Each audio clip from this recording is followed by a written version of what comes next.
Good afternoon. Our next speaker, Major George Filer, spent 20 years in the United States Air Force working as an intelligence officer and flyer, accumulating 5,000 hours of flying time prior to his retirement. He graduated from Squadron Officers School and the Industrial College of the Armed Forces. He was awarded the Bronze Star for his service during Vietnam.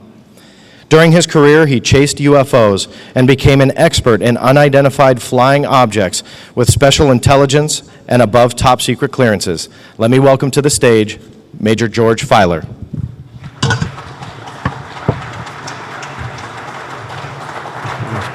It's bright. How's everyone today? Thank you for coming.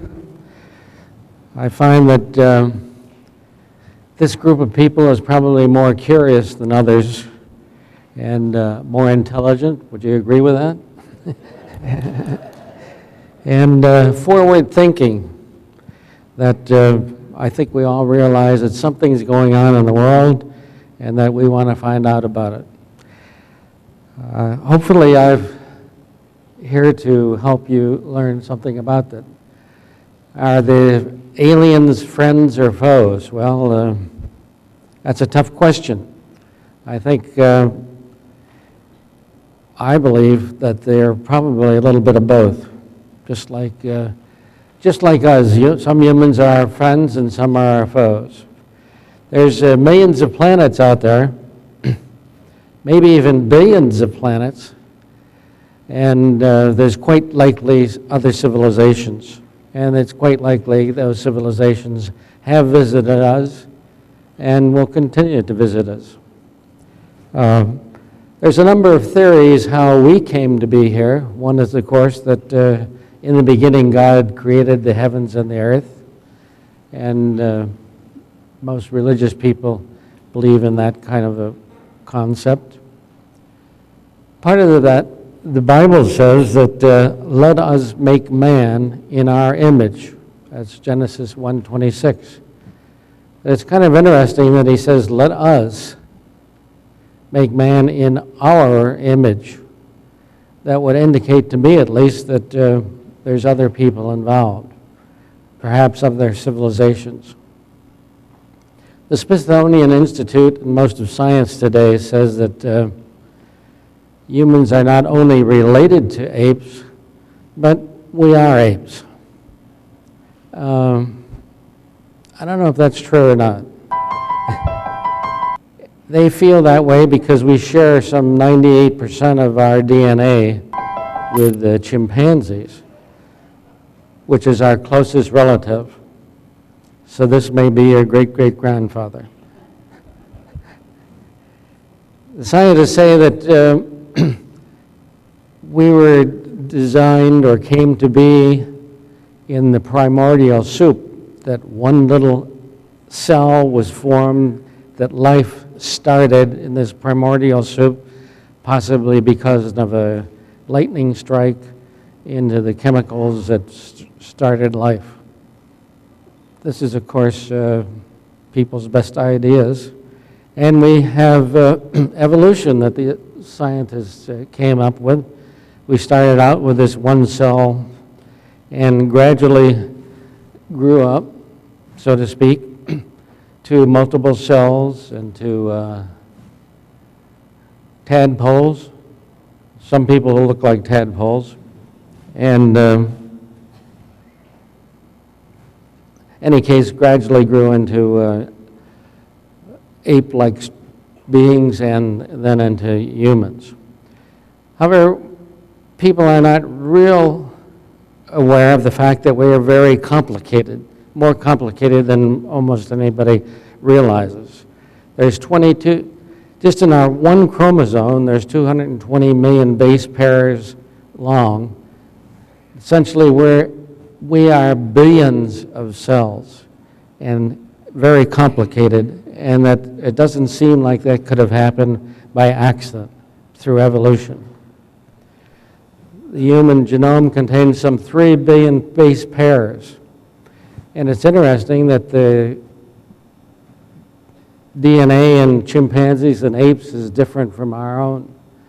and that Dr. Gibbons states that we have 18 pairs of chromosomes that are identical, but 4, 9, and 12 show evidence of being remodeled, that someone or some group or God or somebody changed us and made us different. One area that we're different than chimpanzees and apes is that our brain is much bigger, 3 times bigger. And the chimpanzees have stayed small for millions of years. People don't realize how complex we are. We have billions of cells, and I'm going to show you a little bit about one cell. And if you think of New York City as combining one cell, you can see that we have the outer layer around New York City, and as we go deeper into it, we find that there's all kinds of rooms, there's buildings, there's all kinds of pipes and lighting, and all of this is how complex our single cell is. Not only is a single cell so complex, this is like the electrical system within the cell, which is equivalent to New York City. We are so complex that we can reproduce that cell within a matter of minutes. Francis Crick, the founder of DNA, who actually sent me an email, said life did not evolve first on Earth. A highly advanced civilization became threatened, so they devised a way to pass on their existence. They genetically modified their DNA and sent it out to our planet. Now, one of the best ways to send out DNA is to come here yourselves. And I feel that the aliens have come to our planet and changed our DNA.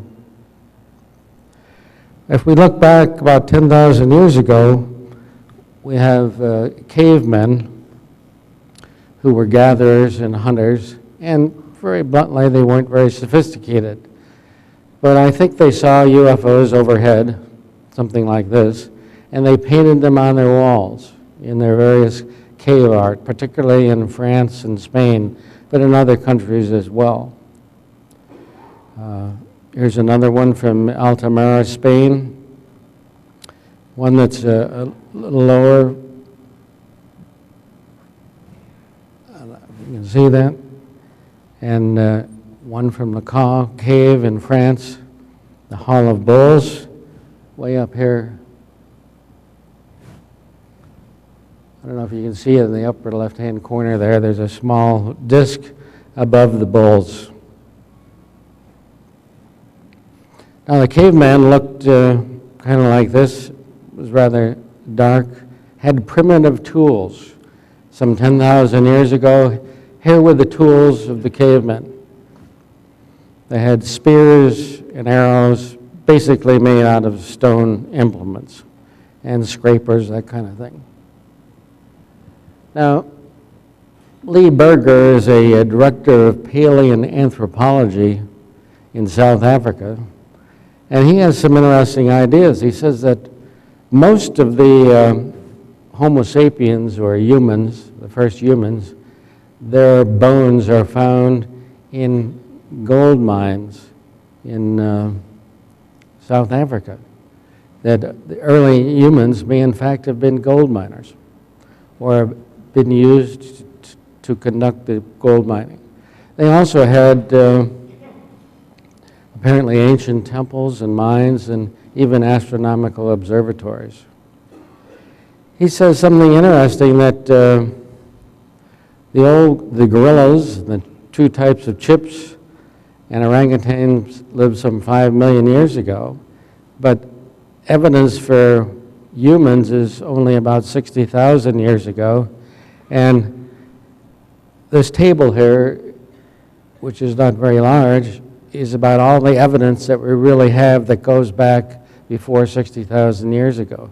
The point is that there's not much good evidence to indicate that we're much older than that, although there is speculation that we are older. Now here's the Sumer tribe from Ethiopia, who, this picture was taken just a year or so ago, who, as you can see, is one of the oldest tribes in the world, but they are still rather primitive. And these may in fact be some of our ancestors. Their ancestors are our ancestors. Researchers say that the Human Genome Project, when they're looking at our DNA, they found that much of it seemed to be unused, and that fact may have come from extraterrestrial life forms. Now, the Air Force Academy has this textbook called Environmental Space Sciences, and Colonel Don Carpenter, a friend of mine, wrote that the famous Dropa stones also provided strong evidence of the Earth being visited by aliens. That, believe it or not, the Air Force Academy, up until recently, was taught from this book. And he discusses the Dropa stones, which are kind of like CDs that they found with hieroglyphics on them, indicating that some advanced form of life had visited Earth. Now, you may not be aware of this, but in Tibet and China, they found some 200 pyramids. And these pyramids are similar to those in Egypt. And these pyramids are some 250 feet high, and there's several hundred of them. Well, they started examining them up closely, and some of them are, 2 or 3 in a row. It's almost like a base was there, and it appears that the UFOs landed on the tops of these pyramids. Typical one, landing, if you can imagine, landing on the flat top pyramids. The question, of course, is why would they want to first build these huge structures and land on them? Well, in some areas, the pyramids have eroded, particularly those near water. And this is an area showing some of the eroded pipes that were once under the pyramid. And these pipes ran from the top of the pyramid deep into the ground. And this was part of the construction of the pyramid. And they found them leading into the nearby saltwater and lakes and underground. And this is what the alien pipes look like up close. They're made of silicon dioxide and calcium oxide and 10% metal. And they carbon dated them, and they found them to be 12,000 years old. In any case, the Chinese scientists came to the conclusion that these broken pipes and so on indicated some kind of a power station, another one of the pyramids taken in the winter, and that it's kind of obvious, but lightning often is attracted to higher structures and contacts these pyramids. Lightning is drawn to them.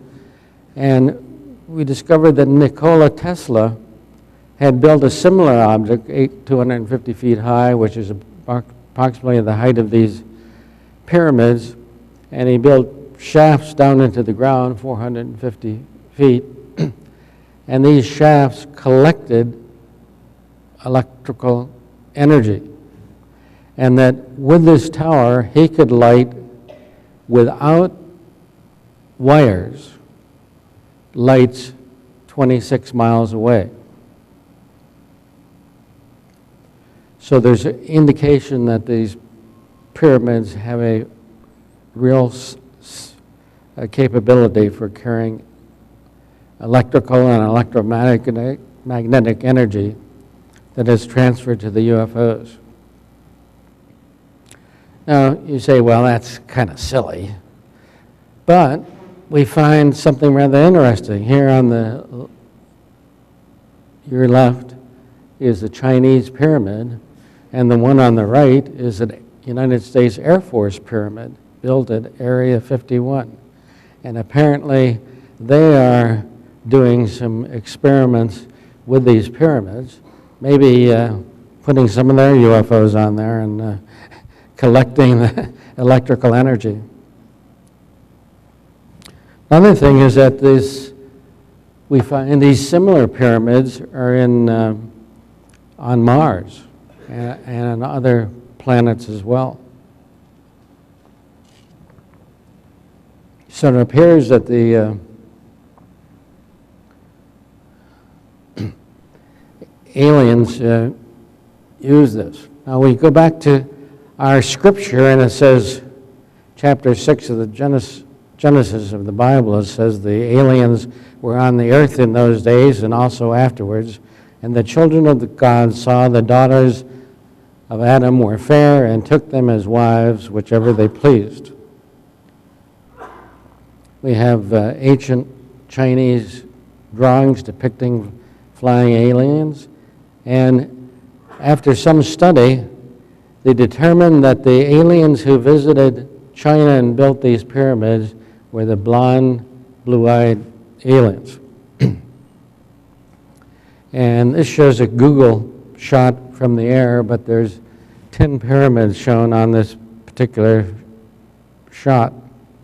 And they're all over that part of China.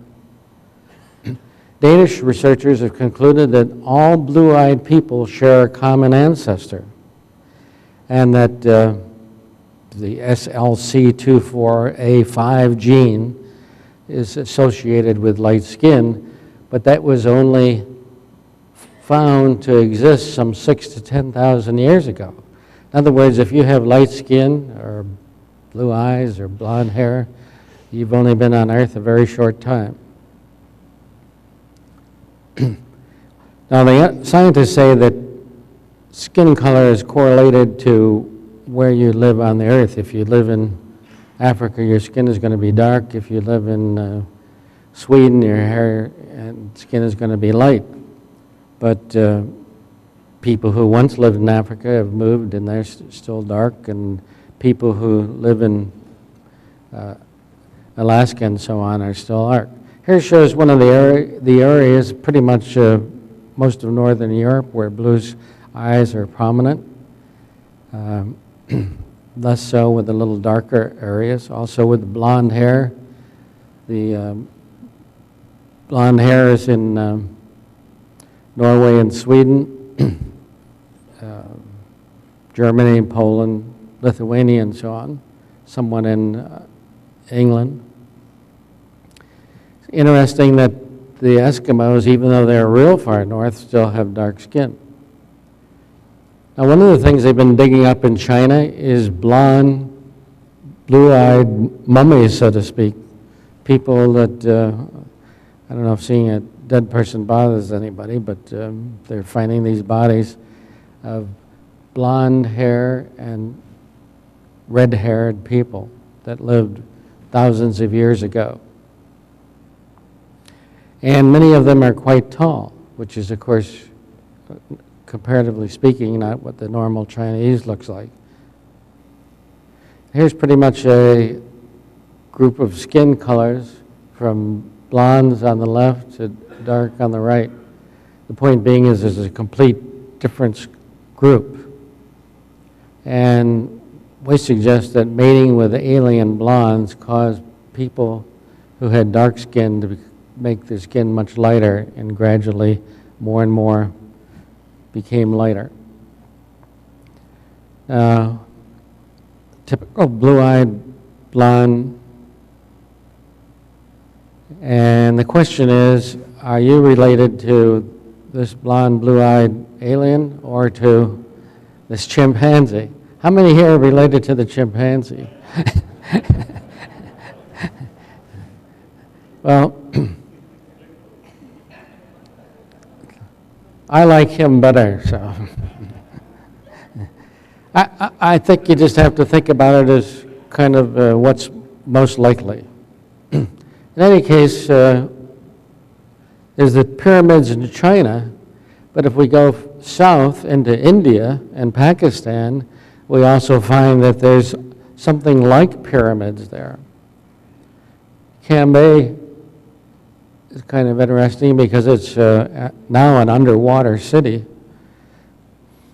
And the scriptures and ancient writings of the Indians, this is not American Indians, but Indian Asia, speak and even have drawings of vimanas, which are essentially UFOs that flew and, according to their scriptures, even bombed cities like Mohenjo-daro in Pakistan, which is a 8,000-year-old city or so on. Cambay and in the Indian Ocean actually is underwater now. The ocean, as the ice melted, went much higher and buried certain cities that were along the coast. And this has happened all over the world. Here again is the pictures of the underwater city. And some of the most sacred places in India, of course, are the temples. And Khajuraho in India has an interesting place that is kind of, some people call this a mountain and some people call it a pyramid. But on top of these structures are these vehicle-like things. And I think they're called vimanas. They're meant to show that they had UFOs in the past and that they could fly. There's a whole series of them built to Lord Shiva, which is one of the Hindu gods. And you can see clearly, I think, the dish-shaped UFOs at the top. Now here is a picture of Lord Shiva. I don't know if you notice anything about him, but he's quite light-skinned and light hair and so on. And you go over to the Middle East, not far from Asia, and Zecharia Sitchin, for example, had done a lot of translations of Sumerian writing. He thought that this was probably the solar system, which is in the lower left there.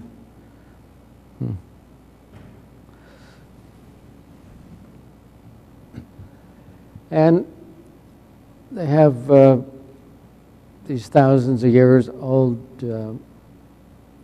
paintings and sculptures of what appears to be UFOs. And they're Sumerian gods. A disc with some kind of being inside. Actually, they call it kind of like an angel, E.T. inside. And they show many of the Anunnaki with wings. This is all part of Sumerian, Akkadian, Assyrian, and Babylonian cultures several thousand years ago. One interesting thing is here's Anunnaki later with what appears to be a watch that he's wearing on his wrist there. And they built these ziggurats, which are kind of like a pyramid, that are much higher than this. This is essentially thousands of years old, and you're only getting the bottom half of it. But it's just similar to a pyramid in design. This is allegedly a photograph of what they've taken of a UFO. And we find that the first wheel known in the world was in Sumeria. Now, we find that the scriptures and the ancient writings from the Egyptians, the Indians, the Norwegians, the Chinese, the Tibetan, and so on, and the Americans, all say that alien visitors were here, and they had craft, and they built those craft, and they flew in those craft. And we look at a map of the Middle East and Europe, and over at Visoko, on the upper left there, in Bosnia, we find pyramids, and of course, down in Egypt as well. Here's the pyramid in Bosnia. There's thought to be 3 of them at least. And again, the stories are that aliens landed there. We even have stories in the Hebrew Bible, the Old Testament, about UFOs, Ezekiel and the wheel, and so on. And of course, in the pyramids, they're wonderful structures. I've been inside them. I doubt if we could reproduce them today. They're essentially, you have huge, strong walls, and everything fits together perfectly. And you couldn't fit your Visa card in between the pieces of the rock. Other interesting thing is that the three pyramids match up with Orion and their god Osiris. And Christopher Dunn, who's an engineer, has examined the pyramids closely, and he says that he believes that there's some kind of a power plant. And he wrote a book about it, and has very excellent evidence. That's a talk in itself, but you get the general idea. Some of the people visited Egypt and various places. There's structures and prints of objects that they've carved in the walls and the like that look something like a UFO. In Europe, there's similar things in Bosnia, and we mentioned the caves, and particularly in England and Ireland, there's various objects that can fit the scene. Now, when I was in the Air Force, I was flying tankers, and London Control picked up a UFO, and they asked us to investigate. So we were up here in the right-hand side. They're up in the North Sea, and they said the UFO was over the Stonehenge area. And we were at 30,000 feet, and we started descending, and they were clearing the traffic. All traffic was moved out of the way so that we could descend down to 1,000 feet to chase this UFO.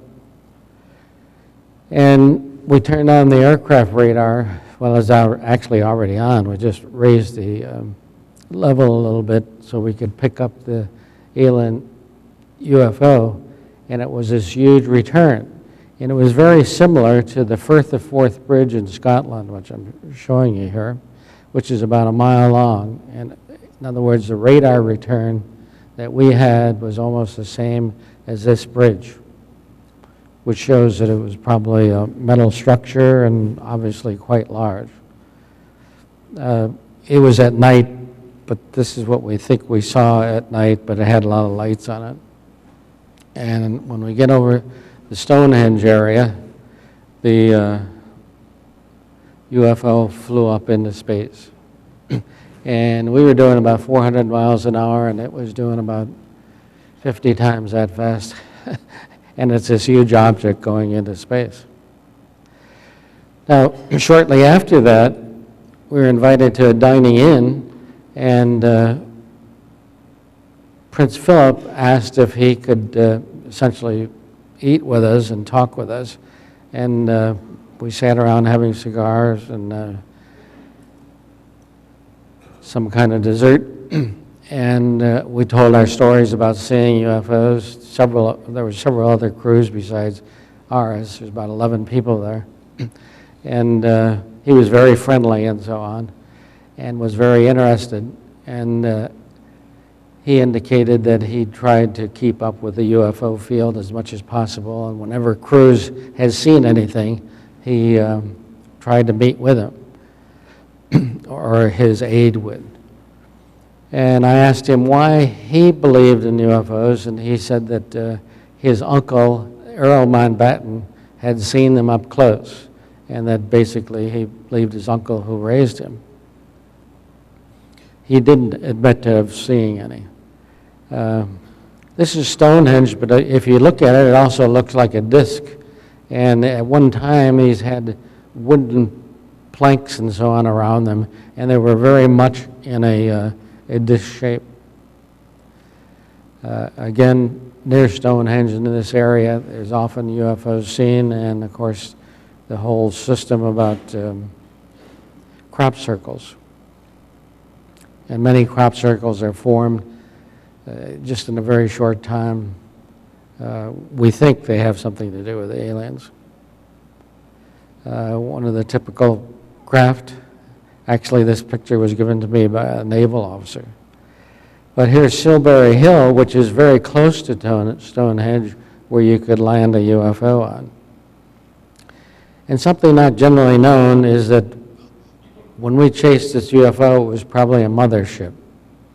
And the discs come out of the mothership, usually about 20 or so, and they go out throughout the countryside. And in England, there's evidence that they, I don't know if the right word is worshipped, but at least were aware of motherships. For example, this is this huge monolith that was put up in Redstone that the archaeologists don't know what it means, but I feel it has to do with being a mothership. Now, it's interesting that these motherships may have come to England thousands of years ago, bringing gifts and so on and landing. And I don't know if you can see this very well, but there's going from the bottom left to the top right, there's what's called a cursus. Again, the archaeologists don't know what they are, but to me it looks like where a mothership landed and they chose to dig up the ground, and there's like a 3-foot, well, like little hole, so to speak, and there's a mound built, and it's about a mile long, and the shape is pretty much like a mothership. In any case, that's my thought.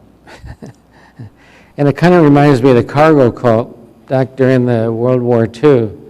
The Allies would bring the Pacific Islanders gifts and drop them from the air, you know, parachutes and so on. And after the Allies left, the villagers built replica planes and airports, hoping that the gods would come back. And I feel that our ancient brothers may have come up with the same idea, hoping that the aliens would come back.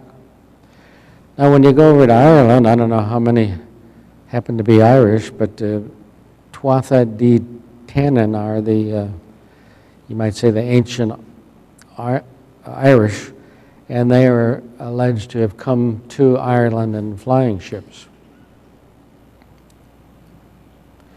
And there's also the pyramid-like structures there, and the disc-shaped structures, which are quite old. As a matter of fact, one of the oldest structures in the world is in Ireland. Now, if you go all the way over to the Americas, we find similar things in South America, particularly.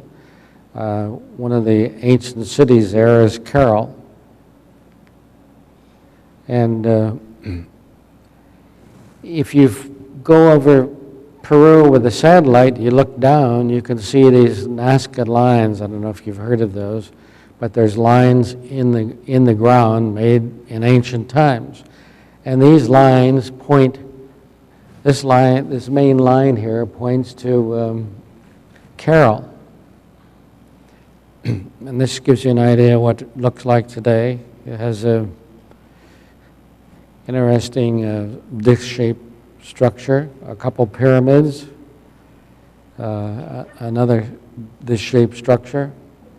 And here's Nazca with some of the designs that they have, like monkeys and so on. The second tail points down towards an ancient city in Peru. Another one is a hummingbird pointer. And if you look at a map of the area, each one of these type animals, lizards and monkeys and whales and astronauts and so on, point to the various ancient cities. I got on Google Network and just followed them. Here's the hummingbird. Now, another thing that's interesting, some of the tops of the mountains are actually shaved off, and it looks like they may have been some kind of runway or a landing point. And in the Bolivian museums are these what look kind of like airplanes, actually. And they've taken these and made them out of like wood and so on, and they allegedly actually fly. In El Fuerte, Bolivia, there's a dish-shaped craft carved in the side of the mountain. And one of the oldest cities in the world has what could be an alien up there on the very top, or some kind of god from the past, in the ancient gate. And here's one of the ancient ruins at Tiwanaku. And these structures are tremendously big, thousands of tons and so on. And they've actually fallen into disrepair, obviously. And here's other structures in Peru. The point is that these structures are, 5,000, 10,000 years old, and it's doubtful that humans without help could have built them. Now in Mexico, some of the pyramids are younger, so to speak, and were built, since the birth of Christ, 2 AD, about, thought to have been built, but are some of the largest pyramids in the world, and again, they're flat, and there's stories from the historians of these various nations that the gods came and visited them. Here's a 7,000-year-old disc that's on a petroglyph. And I don't know if you're aware of it, but all over the world and not far from here, there's burial mounds, and they're almost always in the shape of a disc. And within the discs, not far from here in Ross County, Ohio, for example, the Indians took pieces of stone flint and they made it into the shape of a disc. And each Indian person buried would be given a disc to hold, so to speak, which would indicate even American Indians had belief in kind of a UFO, at least a disc-shaped UFO. In Cahokia, Illinois, I've been up there and stood at the top, and several hundred feet tall, and the Indians, about 500, built that, again, UFO could land there, maybe not, but people, for some reason, decided that that's where the gods came, on something high. The Indian petroglyphs show crash discs, and I don't know if you've heard about this, but off the coast of Florida, they just found 3 pyramids underwater. And they feel that this is a tremendous discovery because the pyramids, they feel, are older than those in Egypt and Mexico. That there may have been a society, a civilization in Florida thousands of years ago.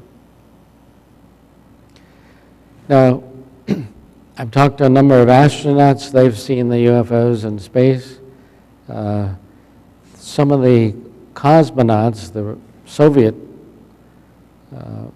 astronauts, have said that they've seen UFOs flying next to them, and this was one of the pictures made of what they claim to have seen. A rather interesting UFO. There's another part of this.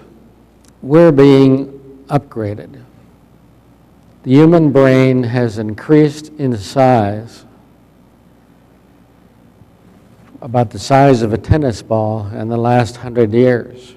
In other words, each year our brain, or our offspring, are getting smarter. My daughter is a chiropractor and was smarter than I am, and I think there's a lot of people who will attest to the fact that a lot of the children are growing in intelligence. And they're certainly much better on computers than I am. Another thing that, how is this done? It could be done through abductions. It could be done by the fact that many people report tiny UFOs, only 18 inches or so in size, that come into their rooms at night and seem to be affecting them. We have what might call a new race of super earthlings that are taller and bigger. A lot of the Olympic capabilities have been broken recently. In other words, we're getting better in a way. Now, something is going on, and I suggest that it may be the result of aliens with us. So, in a sense, there's good aliens or benevolent aliens that seem to be helping us, and there's people like Ben Rich who says that there's some out there that are a threat more than a blessing. Okay. We are, the Bible says we're fighting against people made of flesh and blood, or not made of flesh and blood, but against powers, against the rulers of the darkness of this world, against spiritual wickedness in the high places. Well, it's certainly a warning, and some people have decided, well, are they really friend or foe? I'd like to think that they're probably both. Some are our friends or some are our foes. Some of the abductions and cattle mutilations and so on did not seem to have a good purpose. Now, does our government know anything about this? Well, there's some indication that they do. In 1983, President Reagan decided to build the Star Wars program essentially to destroy any Soviet missiles coming in to hit the United States, but it was also very effective against any aliens. And in a UN speech in September of '87, he said, is not an alien threat already among us? He gave a number of hints along that line. And the most expensive missile system, or anti-missile system, and most expensive war material program ever designed was the anti-missile defense system, the Star Wars system. And there's thought that some $50 billion a year has gone into that program year after year. And there's some indication that it is rather effective. Back in 1991, the STS-48 shuttle mission, which many of you know about, caught a video of an apparent attempt to destroy some kind of an alien spacecraft. And coming up from the bottom is a straight shot, possibly some kind of a laser, and the UFO is going towards the spot where it would be hit, and it made a sudden turn and went off into space. Gary McKinnon, a UK hacker, claims the U.S. has a task force in space that he found going into our secret computer files. And he found the names of ships and personnel that were in a task force in space, that we have a military shuttle program, according to him. And this is kind of an interesting photo from the Naval Space Command, implying that this is some craft or something that we have, or maybe it's just a figment of imagination, but in any case, the Naval Space Command manages naval space systems while focusing on war fighter support using space-based interceptors. This is off their mission statement. This mission statement implies that something's going on in space. And Aviation Week, which is one of the, best organizations picking up what we have, so to speak, published this picture of the Black Star craft, claiming that this craft is in space. Some of you will be going to Wright-Patterson tomorrow. As a matter of fact, we have some people that live there right here. You'll see the Air Museum. the Air Force Museum with all kinds of craft and missiles. You can see the Wright Brothers Monument. And if you go past the Wright Brothers hangar up the hill to behind the structure that tests UFOs and helicopter blades, you'll find this building. And inside this building is where I've been told by 3 different people that we had a captured UFO, and it was inside. Interesting, the building is 18F, and when you check into the building, you find that this building was built in a month. Normally it takes 2 years.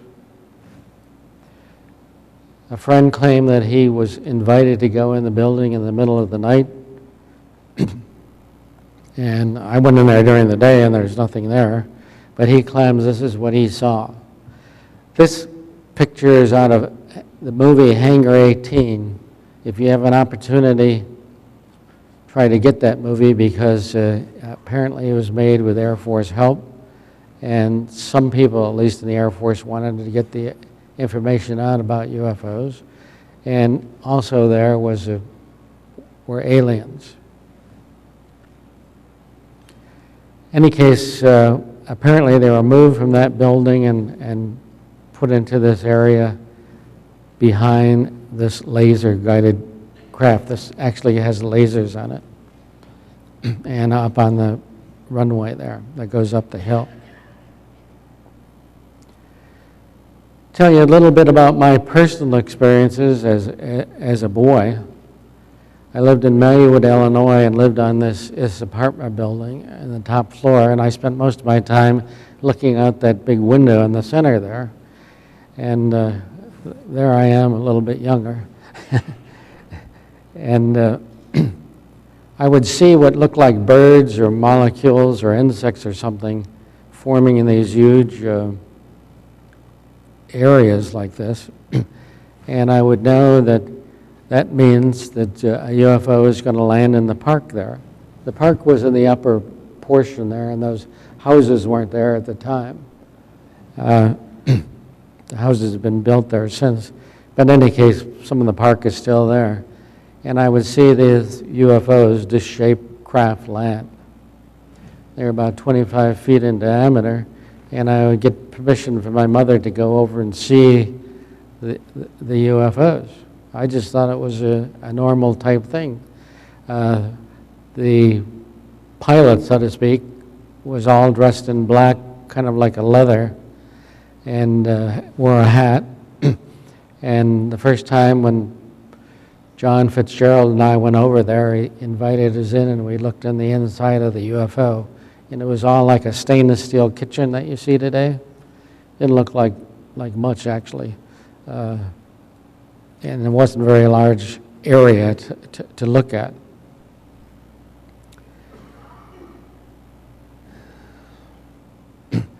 The second time I went there,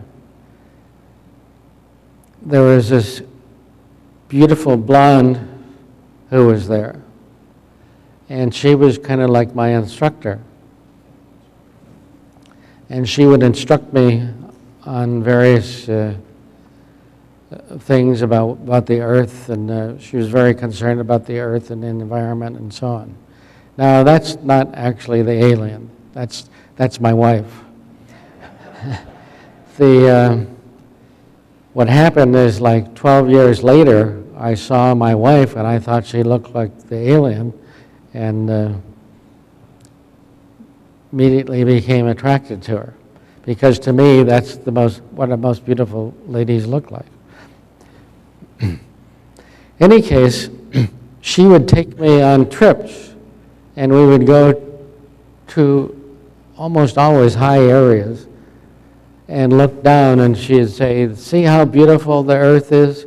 This is the best planet within millions of miles of here." And she'd say, "They have this wonderful animals." Show me, bears and things. And we'd sit up on the top of the mountain, and she would give me instruction. And this is pretty much what she told me. humans are destroying Earth. You're really messing it up. That each species, whether it's a bear or a dog or a human, is equal. And that we're killing many other species. And that basically that isn't fair. Now, their problem is that their alien sun is dying. And they have to leave their planet and come here. And this is part of a reconnaissance team to find out what Earth is all about and see what they have to do to basically fix it. And they said that in the future, when they come here in strength, the world will be a wonderful place. They will have a clean environment, they'll heal us, and they'll take care of us, and we'll have a wonderful world. Now, I believed them, but I guess we have to find out if that's really going to take place. And I feel that there's many aliens that are already here on Earth. There's one in the back there. They said that the aliens will build beautiful cities and everything will be great. And one thing that she told me, which I thought was interesting, was that they come here in a little ball about the size of a basketball, and that it's a huge spaceship, but they're miniaturized. And when they get near the Earth's atmosphere, they open up into a full-size, enlarged craft, and then land. Although sometimes they choose to remain small. She told me that we're all coming soon. So be prepared, folks. The aliens are coming. And that's the end of the talk.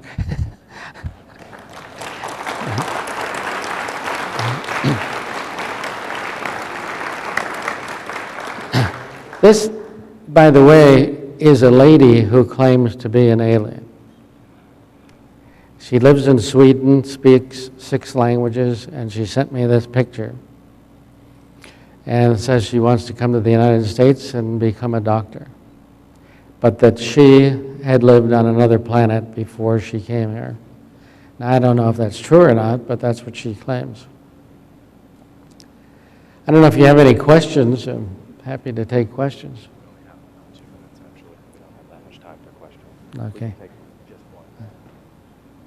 George, thank you for this presentation. How often did you meet with this woman when you were growing up? And again, what were your ages during this period of time? When I was about 5 years old. Did it happen more than once? About 6 times. It happened about 6 times. Have you had any contact as an adult? Not that kind of contact. I've only had, I've seen them more times than I'd like to admit. And we chased them in the Air Force and so on. And I always kept up with the program, and I was in intelligence, and I used to brief generals about them. But I don't know the deep secrets, so to speak. Yeah. And did your father work in the military? Were you living on a military base? No. No.